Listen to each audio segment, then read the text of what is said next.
What's up, y'all? Welcome to episode 20 of the Restored Geeks Podcast. My name is Tristan. I'm Chandler. All right, and our other friend that we usually have here is working today, so he is not available.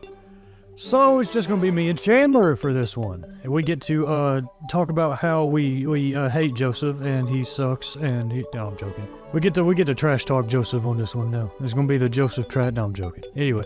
Yeah, so for this one, we're going to be talking about the anime Frieren, Beyond Journey's End. We're going to be doing an analysis from a Christian perspective on that anime since Season 2 comes out this Friday. So, yeah.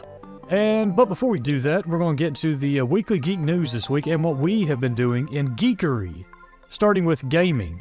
Chandler, what have you been doing for gaming this week? 7 Days to Die. 7 Days to Die. Nice. Is Stranger Things on and Elden Ring. Is Stranger Things stuff on that? No. What have I seen Stranger Things stuff on? It wasn't 7 Days to Die. Oh, Fortnite. Oh, well, yeah, of course, Fortnite.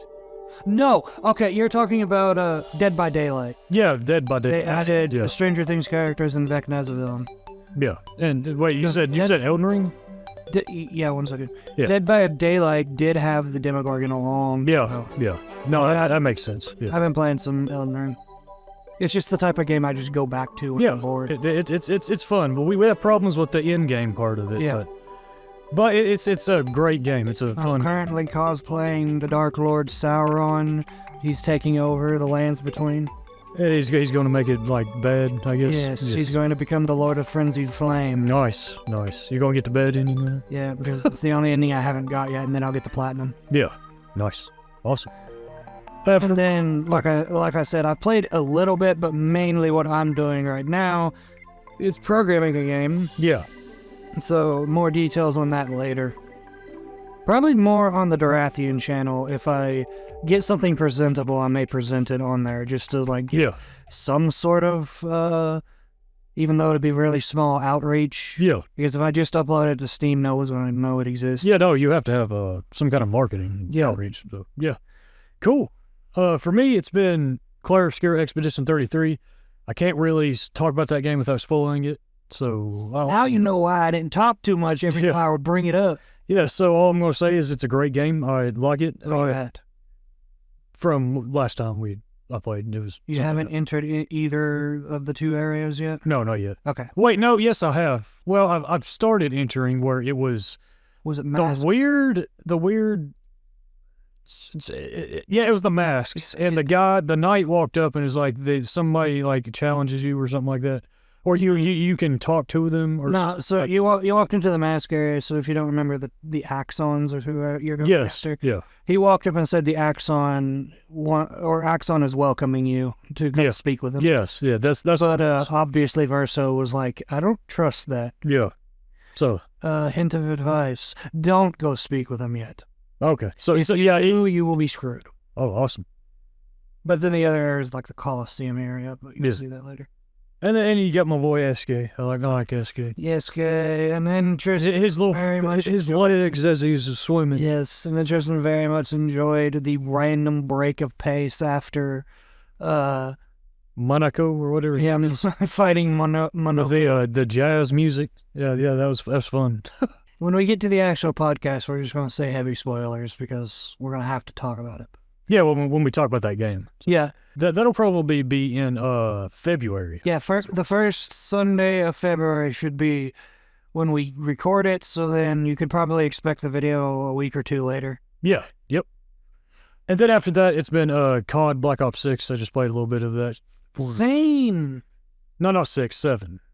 6, 7. 6, 7. Me, Joseph asked... Black Ops 7. Me and Joseph still plan to continue playing that game and then doing all the maps when they come out, so he asked me to help him beat the Easter egg to Astra Malorum because he hadn't done it yet, and I did it for him.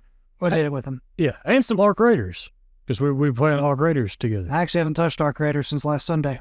Yeah, it was after the podcast, so... Yeah, I'm playing some Arc Raiders. Arc Raiders is fun. Yeah. Well, they did some things I'm not very happy with, but... Like what? They nerfed the Stitcher. Oh, cool. Which is stupid, which I'm not going to get into it. Basically, people are saying, well, it's ridiculous that a Tier 1 weapon can break a higher player's, like, Tier 3 shield in a matter of seconds, but to me, I gotta ask you then, so anyone who just got on the game, they can never get to any higher tier because they're unable to kill anyone who's just up there with a tier 3 shield, just destroying them every time they try to do anything. Yeah. It's very... And no, I'm not saying anything I say is objective, because when it comes to... We're talking about it. Everything we say is absolute. When it comes to something like an extraction game, where you have both PvE and PvP elements, well, a PvEVP extraction game. I'm making an extraction game. It won't have PvP in it. Yeah. But when it comes to a game like Our Graders, it's near impossible to fully balance. Yeah. You can't please everyone. Right. Exactly. So, cool. All right. With that being said, I guess we'll get into the gaming news that happened this week, which I have a couple here. First off, Sony is apparently looking into implementing AI that will help beat games for players. Well, I didn't want to play my own video games anyway. Right. The thing about that, like, why don't you just watch somebody play the game on YouTube? You could do that for free if you're not going to beat it yourself. Here is the one and only time I will be elitist when it comes to video games. If you tell me you beat Elden Ring or something like that using the AI function, you did not beat the game. Like, ultimately, people can do what they want, but, like, come on. What is the point of gaming if you're not going to, like, play it? It's just watch a playthrough on YouTube. If you want to use a cheese build, I still consider that beating the game. You set up the cheese build. Yeah, you're still doing something. But if you use an AI and you can sit the controller down and it does it for you, why'd you buy the game? Yeah. There's an entire talk that we can have on AI, the future of AI is going to make how it's going to make society extremely lazy and dumb.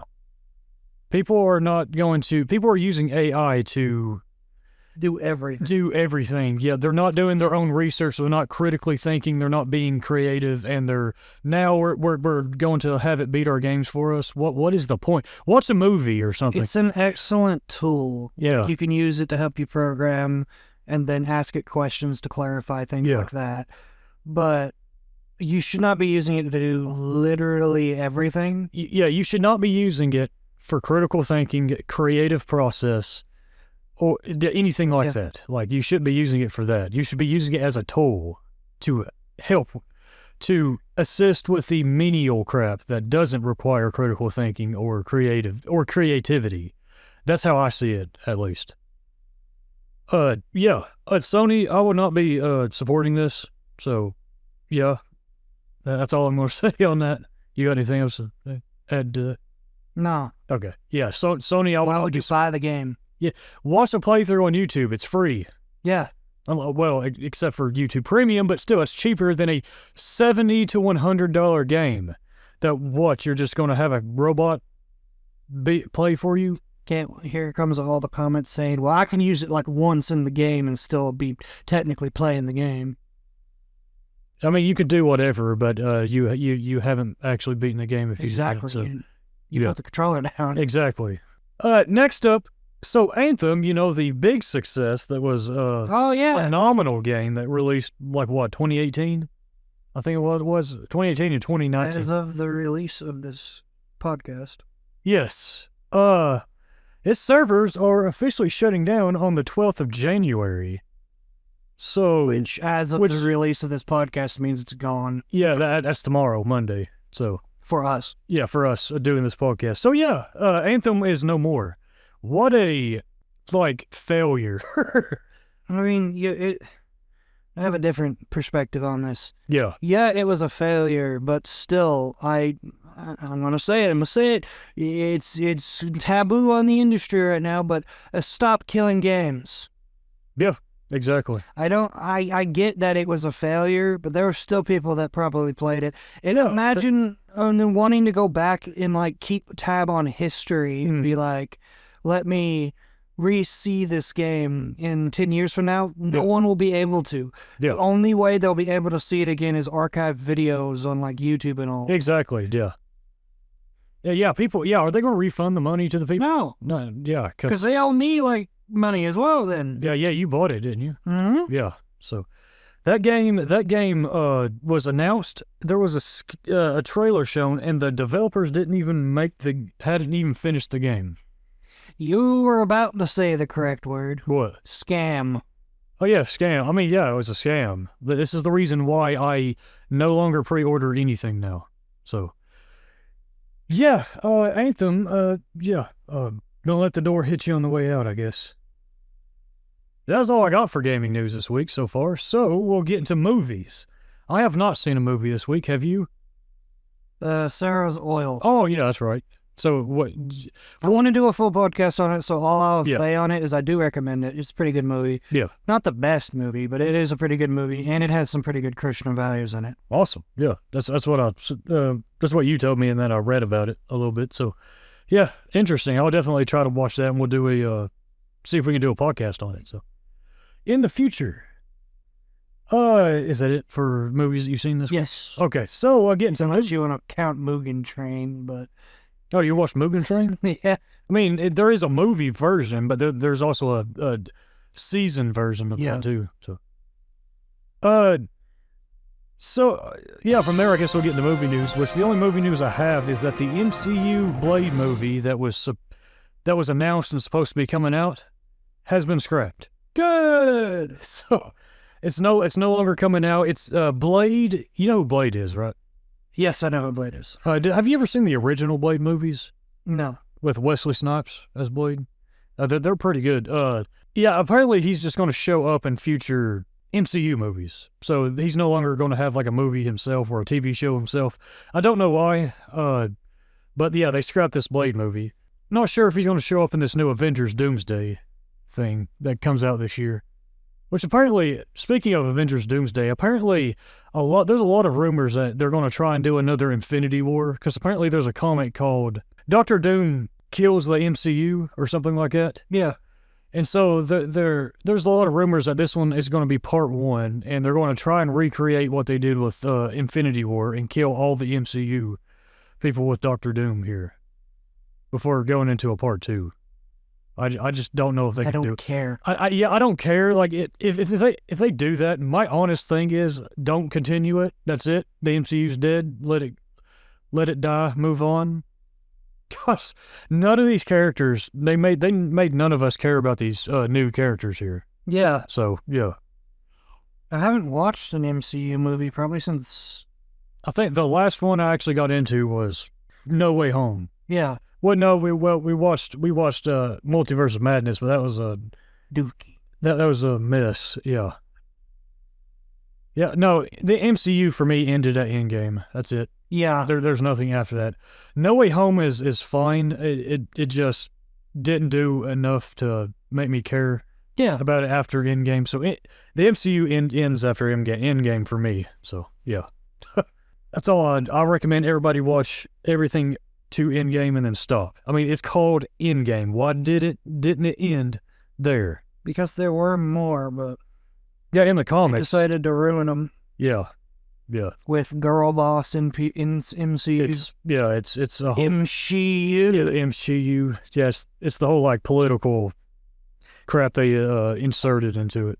Speaking of stupid Disney, I do actually have one news. Kathleen Kennedy is stepping down as head of Lucasfilm at Disney. Is she actually doing it this time? Because probably not. There's been rumors about 6 times that she's been stepping down. Yeah. So I guess we'll see this on this one. She needs to step down. Yeah. She's one of the most unqualified writers I've ever seen. Yeah, unqualified leaders in Disney. Yep. All right. With that being said, miserable woman. Yeah. With that being said, we'll get into the TV shows. So, what shows have you been watching, Chandler, this week? Demon Slayer and Frieren. Yes, sir. It's the same with Frieren for me, and then I've also been watching. No, just been Frieren. Yeah. Been watching Frieren this week. So yeah, I've been watching Lines of Code. Lines of Code, nice. I thought that one was mid. Yeah, I thought that show was pretty mid. Yeah. It's all right. It's a pretty funny sitcom. It's where I go. It's where I go in and I gamble. Am I stupid? And then I lose every time. Yes, you lose to a computer every time. No, I get on there and I start programming, and I'm sitting there thinking, "Wow, I'm dumb." Yeah, yep. That's just the life of programming. It's so complex. Yep. But it's like one of those things you program, you think you're doing something, and then like 10 things break, and you're like, how did that happen? What did I do? How do I get here? Yeah. a lot of people say like writing a story is the same way too. Mm-hmm. Like you write, and then you're like, wait, hold up, how did I do all of that? What? So that's the reason why it's like actually. That would be an interesting use of AI. What? Make an AI that you don't really talk to it. You'll just start writing your story, and it watches as you read. And then as you go, it could put a flag up saying, hey, this breaks continuity here. Yeah. The only problem I would have with that is that it doesn't have the human emotion side. So when you're like writing like a thread in your story, and you have a certain like emotion thing that you want, but the computer's going off a binary 1010, and it doesn't understand the emotion. You get what I'm saying? Yeah. That's the only thing. But it can like absolutely be used as a tool to keep your whole overarching story in line. Yeah. Anyway, yeah. With all that being said, let's get into the TV show news, which I have one. That is conformity gate. So, Chandler, did you enjoy episode 9 of Stranger Things? Yeah, it was great. It fixed everything. It fixed the entire season 5. You see, Vecna the entire time had all the main characters just plugged into the hive mind there in the abyss. And it turns out that he allowed them to think that they beat him, but really, he had them in the abyss, in the hive mind. What's funny is if plot armor didn't exist, that's how it would go. If the Duffer Brothers had balls, that's how it would go. Yeah. But they don't. And they're incompetent writers. But they're bland. But didn't you know he had the flu? That's why. Yes. Did you know that there was no Demigorgon because they were on vacay? Because Vecna did not expect to be surprise attacked? That's literally what they said. Doesn't matter if he expected to or not, that whole dimension should be swarming with them. Exactly. So, Stranger Things Season 5 apparently was so disappointing to people that they came up with a theory that there was a secret episode 9 that the Duffer Brothers was going to drop. Actually, it started with the theory that there would be an entire new season. Yeah, but that woman on that TikTok, she was so down. She was so down the rabbit hole that other people have said, "Okay, we need to back it up a bit. We're not getting out of the rabbit hole. Yeah, we're backing it up a bit." Yeah, listen, people, you got to. Yeah, she was saying that the season 5 we watched was just a big old ad, and that they got a real season 5 coming out because season 5 didn't make no sense. It didn't seem like it made no sense. Well, any sense because the Duffer Brothers can't Lady, it didn't make any sense because it didn't make any sense. It's bad writing. The Duffer Brothers are not meticulous writers at all, and they've proven themselves to not be competent either. So, you gotta sit and think. You really think that they spent $480 million on this season that we watched? You really think that they spent that long just on an ad? No, that's not how it works. So, you had the more reasonable one, which was that it was going to be in episode 9 and that it was going to fix everything. Like, it's going to fix all the plot holes and all that. Let me explain something. When a fan base gets to that point, it's over. Yeah. Like, just accept that what you watched was badly written and disappointing and move on. For something like Game of Thrones, the only hope we had is that George R. Martin would write a correct ending. Yeah. But no. No, he's never going to write. No, he gave up. No.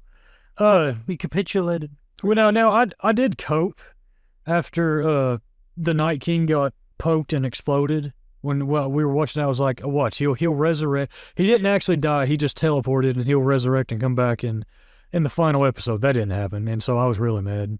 Yeah, yeah. Night King, why did you turn that baby into a White Walker? Night King, Reasons. You see, the gods of my world, Dan and Dave, they made me, and then they said, "We don't know why." Anyway, it's So people like this happens. You know, this makes me look at all these people and be like, "First time, huh? First time you got disappointed." Like, it happens when you get invested in a TV show. You get disappointed. Just move on. So yeah, Conformity Gate ended up being completely false. They thought that it was going to be a secret episode 9, on Netflix, January 7th, and that did not come out. Netflix had to come out and say, "Stop refreshing Netflix. You're breaking it." They crashed Netflix because they kept refreshing. Yeah, Bro, like, just take what you can get from what you like from Stranger Things and move on. Just, it happens. You're going to get disappointed by some things. It happens. it ended there at the end. At the end of season 1, they got rid of the Demogorgon, Yes. shut the portal, and lived happily ever after. Yes. There you go.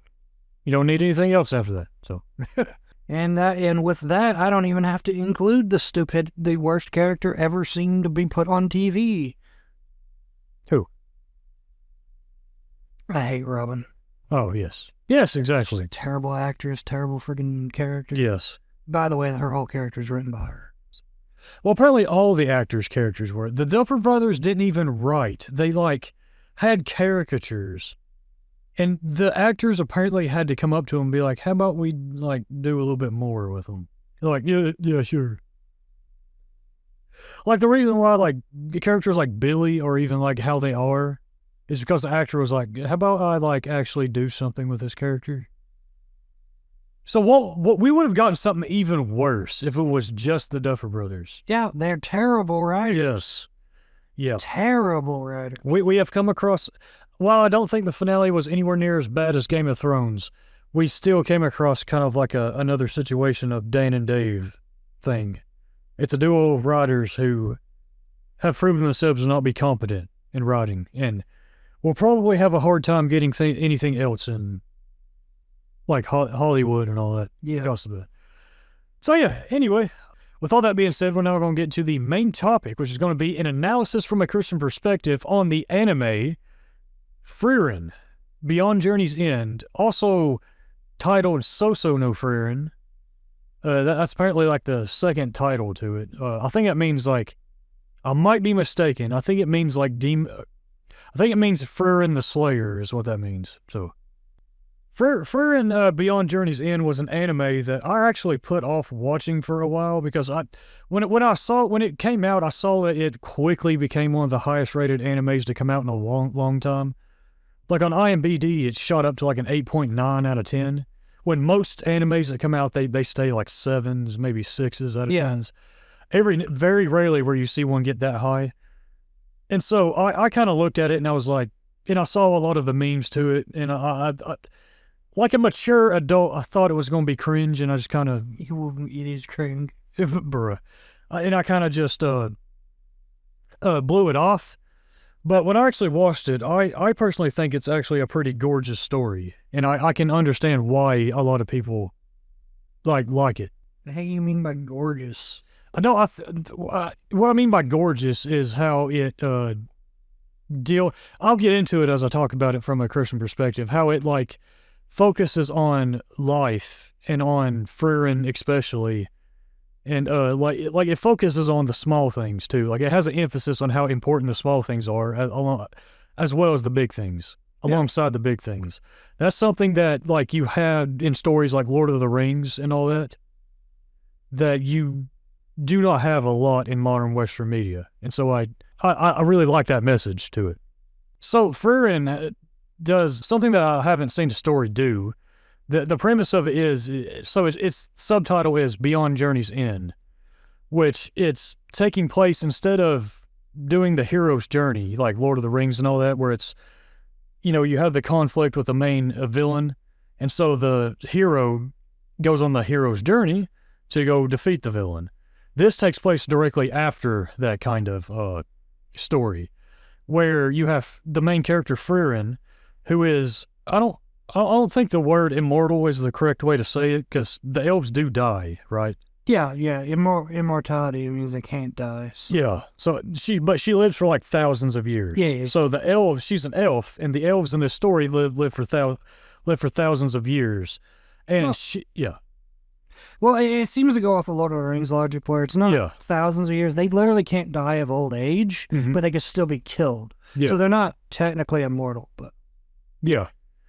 And she went on this journey. There's apparently a demon king, and you have the demons, which we'll get into the demons here in a second, because I actually think it showcases demons, how demons actually are. How deep? Yeah, about the closest, not perfectly, but closest. I get what you mean. It's closer than the vampires of Demon Slayer. Yeah, it's closer than the vampires of Demon Slayer. So there's demons here. There was the Demon King who apparently wreaked havoc on the world, and her and a band of other heroes who were mostly human except for one dwarf. It was a priest, a human warrior, and then a dwarf guy. The warrior's name is Heimel. The priest's name is Hyder, and then the dwarf's name is like Heisen, I think. Yeah. And cool. Let's just go all H then. Yeah. That's what I was thinking. It's all H's except for her. Yeah. So they went on a journey and they defeated the Demon King. And the thing about it is that Frieren is going to live for for thousands of years, whereas her human friends are not. They'll live for maybe 80 to 110 years, but then they die. And the whole premise of the show is that it's exploring her, grappling with the mortality of her friends that she made along the way. The friends we made along the way. It's grappling with her mortality on that.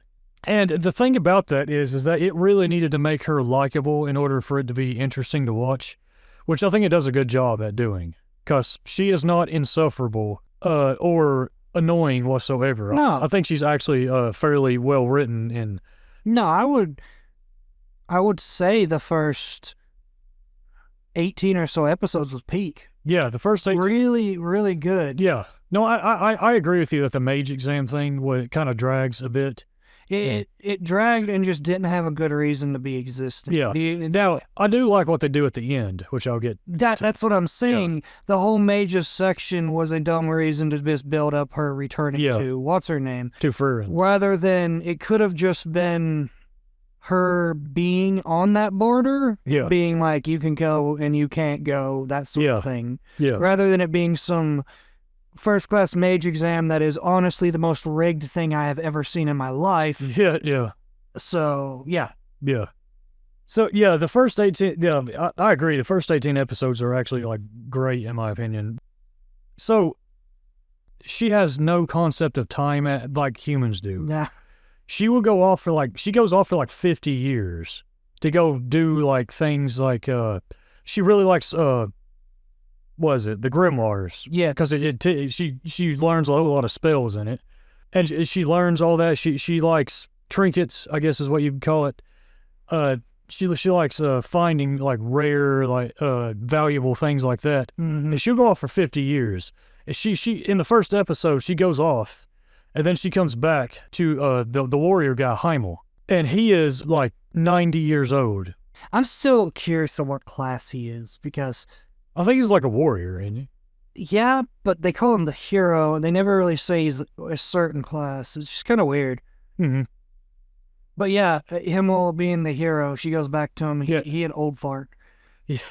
Yeah, he's 90 years old, but she looks the exact same. Yeah, it's been 50 years because she's an elf, and he dies, and she at that point realizes that she didn't really get to know him that much and that humans do not live that long as she does. And so because she goes back to see him. We didn't forget to mention this because it's very important to this. Yeah. She says, "Oh, well, I'll take you all to a better spot to see this meteor shower." Yes, I forgot the meteor. But the thing is she says it nonchalantly. Mm-hmm. That's when Himmel says, "Yeah, in 50 years." Yeah, so that's when she comes back. She goes off, does all that, comes back, and 50 years later, he's 90 years old. Yeah, and then what that builds up to is that she came back because she doesn't understand. She wasn't really understanding the time. She thought she had infinite time. She would just come back, and then they would watch the shower together, and then they'd do it again. Yes, yeah. And she does allow him to see the shower from a different viewpoint, but him, Hyder, and Heisen they're all much older now. Yeah.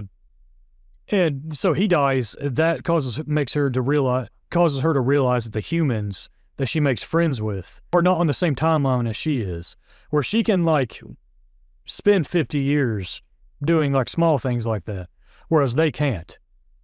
Like they are, we as humans are much more, time is of the essence for us compared to her, relative to her. And so this causes her to realize that, and it causes her to want to actually get to know her friends that she made going on that journey to go fight the Demon King. And so she then goes off for another set of years. It comes back, decides to come back to Hyder. And Hyder he's a priest. The religion in this show is more like to like a goddess than it is to like to Christ. Christ isn't really in the show. It's more like to a goddess thing. So it's a fantasy thing. And Hyder has hired a girl named Fern. What? No, not hired. Taken in a girl named Fern. Yeah. Because Fern's parents were killed in like a war. Yeah. Thing. And so there's a scene where Fern was actually going to jump off a cliff, like little child Fern was, and Hyder stops her before that. So he takes her in, but Hyder is about to die. And so he kind of tricks Frieren into taking Fern in as her apprentice, because Fern is really into magic, and she's getting better at it, and she actually has kind of like a I guess you'd say natural talent. Yeah. For being very good at it. And so Hyder dies, and Frieren decides to take Fern in. She then goes to see Hyder, and Hyder wants her to go find his apprentice named Stark. Mr. Stark, as Fern calls him, to basically like watch over him as well. Yeah. And so yeah, the whole thing is exploring Frieren, realizing mortality and basically what I'll call the finer things of life. It's kind of like Lord of the Rings in the sense that it has a focus on the big battle stuff, but it also focuses on the smaller things. Like there is a reason why Lord of the Rings has long scenes of people walking and talking and having meals. It's one of the reasons why I'm not a fan whenever somebody reduces Lord of the Rings down to, it's just people eating and talking. It's like you're not understanding what they're actually doing with that, what Tolkien was doing with that. The entire thing was that he was showing that life is not just about the big, spectacular things. It's also the small things, eating with people, fellowshipping with people, just getting to know people and helping, and also along the journey, helping people out with even small things, because that stuff impacts people as well. And you see that in Frieren, because like toward the end of it, one of the guys that Frieren did the mage exam with, she talks to him because she witnessed him like help somebody after they like dropped their fruit or something like that. And she talks to him, and he starts talking about how he would do anything to help his village, and how what motivated him was tales of Heimel the hero, which was her friend that she defeated the Demon King with. And that not only did those tales, impact him, but also the tales of Heimel during the journey, stopping and helping people with small things. That causes Frieren to realize that those small things do impact people. And we get a scene where Heimel even says something like, "Oh, these small things may not impact people, but we still help them anyway." Then Frieren is like, "Well, like it does actually impact people." Yeah. So that's the reason why I don't dislike the basically the reason why they had to be brought back together for this story is it shows the dichotomy, the difference that Frieren has gone down this path of understanding mortality with the deaths of her friends and seeing all of these smaller things in life. Yes. While her master's master, the elf, yes, she has seen the same things, but is so hardened, yes, that she calls even worrying about them foolish. Yes. Yeah, that's what I like about, even though like I do agree with you that the mage exam kind of drags out a bit. Yeah. What I like about what it does at the end there is that when Frieren goes in to, like, when they do the third mage exam, and it's just her name is Siri, by the way. It's just her, the head mage basically from her feelings, I guess. It's intuition. Yeah, she says using her intuition, but her intuition fails her. Like, it's the most rigged thing you'll ever see. Yeah. But anyway. Yeah. And her back and forth with Frieren and what they showcase with that, I think was actually, I really like what they did with that. Because what it is that she is so, like, obsessed with being, like, the mage. And any of her apprentices, she is obsessed with them, like, being the best of the best as well. She has no sympathy for people having to build themselves up. She has no concept of, well, she's this powerful because she's been alive for so long. So she gives zero sympathy to, like, her human apprentices that don't immediately just reach her level. Yes. Or never did reach her in their lives. And Frieren walks in because she's going to either fail her or pass her based off her intuition. And she is, like, very disappointed in Frieren, so she just fails her anyway. She was always going to fail her on that. And when Frieren goes to walk away, she tells Frieren, like, you allow me to mock you? How did a mage like you manage to defeat the Demon King? And Frieren looks at her and she says, I had help. And Ciri the mage basically is like, yeah, you had help. So, like, you're not like a legend, essentially. And from that, what that's showcasing is that the Ciri the mage person, she's very caught up in wanting to be the best of the best. Whereas Frieren has learned that doing big major things like that, like on her journey to defeat the Demon King, it was not something that was an individual thing. It was something that it was a, community thing. It was a friendship kind of thing. And she learned how important other people with their other skill sets are. Whereas Ciri the mage has not. Yeah, she was basically telling her, you're going to continue to stay miserable because you're alone. Mm-hmm. And then there's a scene at the very end where a like, very powerful, like, high up mage, whom Ciri, like, wants to see fight Frieren. Dude, goes to try and fight Frieren. Yeah. No, he didn't just go to try to fight for him because of that. She basically groomed him and tricked him into going to fight for her. She basically gaslit him. Yeah, she basically poked on his ego. Yeah. And then made him be like, all right, fine, I'll prove it to you. Yeah. So he goes. Frieren saw right through that and said, I'm not going to fight you. Yeah, and Frieren is like, I'm not fighting you. Like, she says the line, mages, she says the line along something like, mages are powerful, but they are abhorrent to the softer things. She said older mages are very powerful, but abhorrent on the softer things. Yes, and that actually, like, stops him in his tracks. Because he starts to realize that she's just a psychopath only after power. Yes. Well, she only cares about being powerful. Yeah. And Frieren says something like, she's every bit of the child I thought she was. Yeah. And then we also get, like, a flashback scene where Ciri the mage, she has things from her apprentices that she's always kept. Like, Frieren's master, Flamma, is that? Yeah, Flamma. Flamma, she had a spell where she really liked creating flowers with.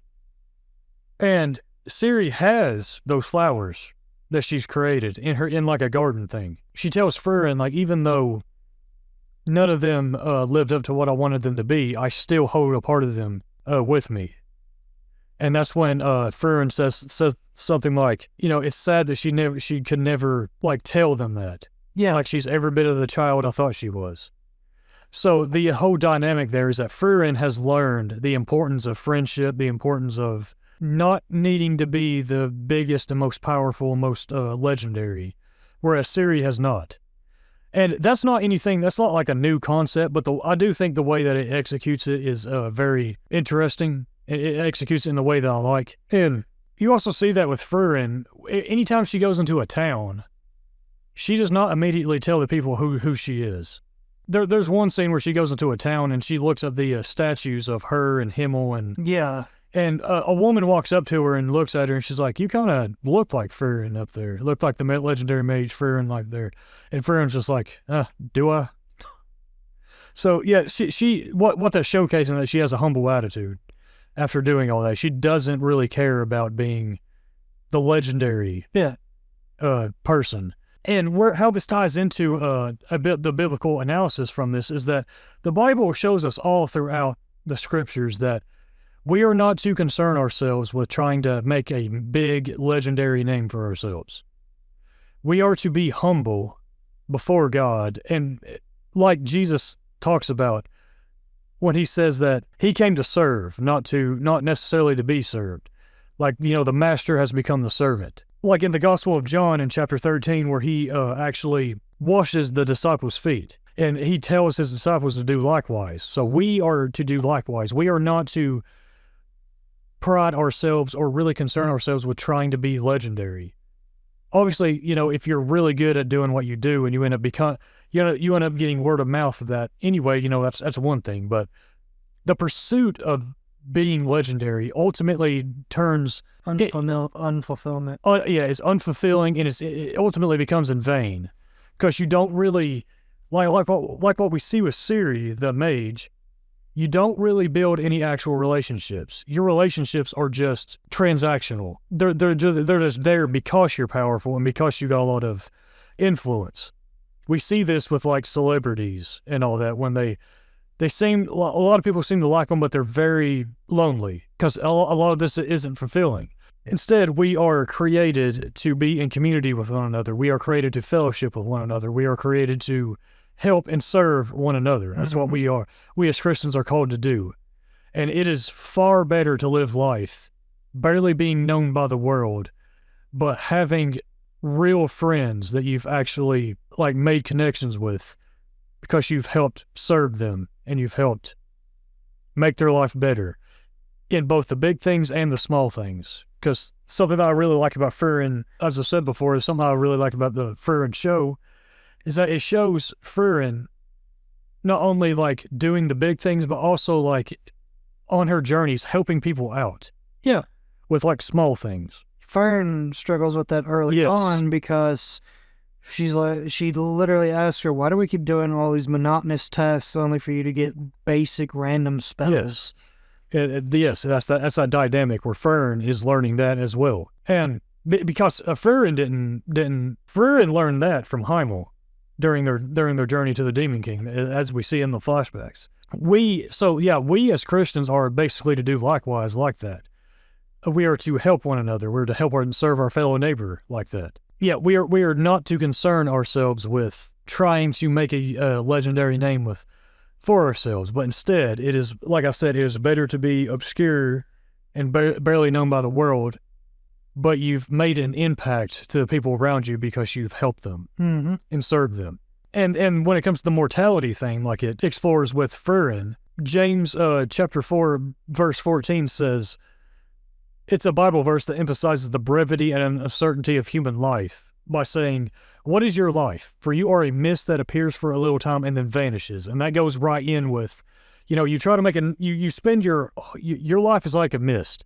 You spend it trying to make a name for yourself. It's not going to last long. You're going to vanish. Like, there's only one name, really, that millions of people still worship and still talk about to this day, as opposed to other names throughout history. Yep. That's Jesus. That's the Christ. Everything else is going to fade into obscurity sometime. Only God is timeless. Nothing else really is actually timeless. So the best thing to do is to worship Him and to then and to serve Him and to serve our neighbors and make an impact that way. Now, another thing, one last thing I want to talk about Frieren that I think it actually does very well, or the demons.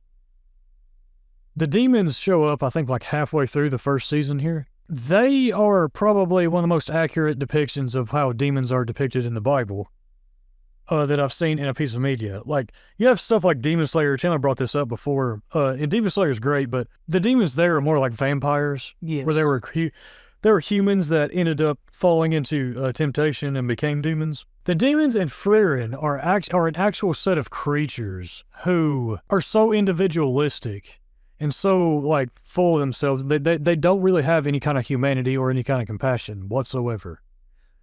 Like there's even a line in it that says that like when demons are born, they leave their young to just fend for themselves. So they have no concept of family. They have no concept of friendship. They're all about power. And in the Frieren world, they are all about being the most powerful mages ever, which again ties into that concept of wanting to be like the most powerful and the greatest at what they're doing. And so they, in order to gain even more power, they end up taking the likeness of humans and learning what humans like, and then using what humans like against them, like even down to their compassion, and using that against them to deceive the humans, and then gain power, and then basically destroy them from the inside out. There's an entire part where a set of demons are trying to make a peace deal with a king within a kingdom. I forgot what the king's name, and I forgot what the kingdom's name is too. But they're taking the likeness of like a family. They prey on the king losing his son, the compassion of that. And there's even a scene where after they prey on that, they're walking out, and one of the demons looks up to like the other demon and says, "What is a father?" And that demon says, after he had appealed to that king's son dying, that demon looks at him and says, "No idea. Can't tell, but I know it's what the humans like." Yeah. So that's very close to how demons are in the Bible, because they also they're basically fallen angels. They do not care about actually serving God, actually serving people, or anything else. They care about themselves. They don't have compassion.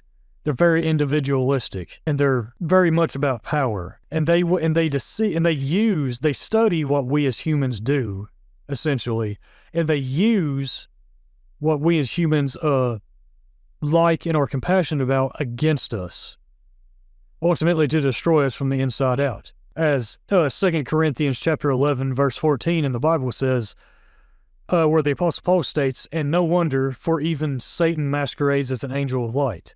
So as the Bible shows us, Satan and the demons, they do not necessarily come up as these big, nasty creatures with horns. They instead show up as things that look good, things that sound good, worldviews, belief systems, philosophies, all that sound good and are attractive, but deep down are a perversion of what the actual truth is. And they end up deceiving people, and they end up destroying us humans and what we create, like families, civilizations, societies, all that from the inside out.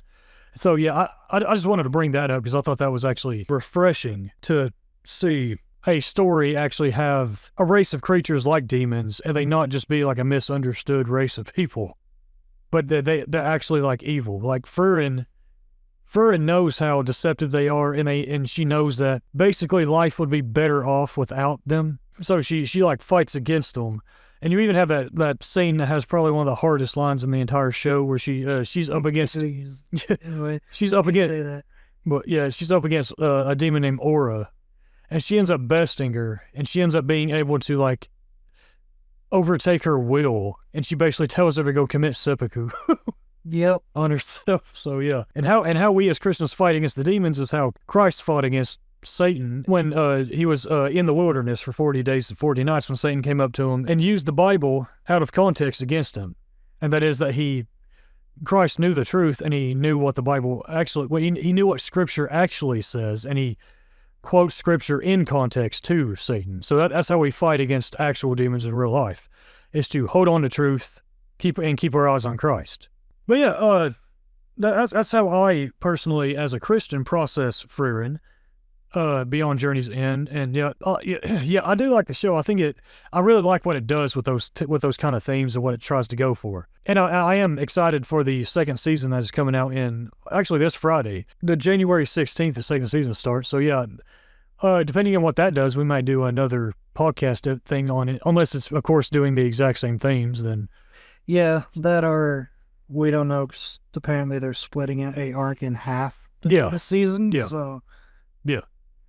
So yeah. Anyway, that's how we process the themes from Frieren Beyond Journey's End from a Christian perspective. It's the whole, understand that life is fragile and it's fleeting. So enjoy So go live to serve God, to serve your fellow neighbors, and enjoy the small things as well. You know, don't get so caught up in the big things that you overlook the small things. Yes. In life. So that's the overarching thing. So anyway, what do you all think? Let us know y'all's thoughts in the comments down below. If y'all like the video, make sure that like button, hit that subscribe button if you really like what we do and want to support us out more. It'll help us out greatly. Thank y'all for listening or watching. We love y'all. God bless y'all, and we'll see you all next time. Peace.